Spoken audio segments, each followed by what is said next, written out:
عالمی شہرت یافتہ خادم انسانیت عبدالستار عیدی کی یاد میں consular general of Pakistan Los Angeles کے زیر اہتمام ایک تعزیتی اجلاس کا انعقاد کیا گیا۔ اس اجلاس کی نظامت ڈپٹی کونسل جنرل قمر عباس کھوکھر نے انجام دی۔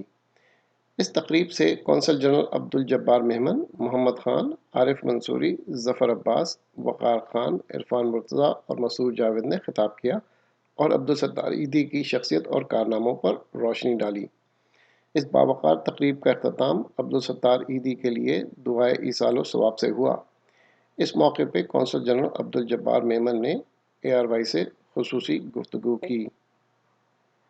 آج کی تقریب کے بارے میں ہمارے ناظرین کو کچھ بتائیے۔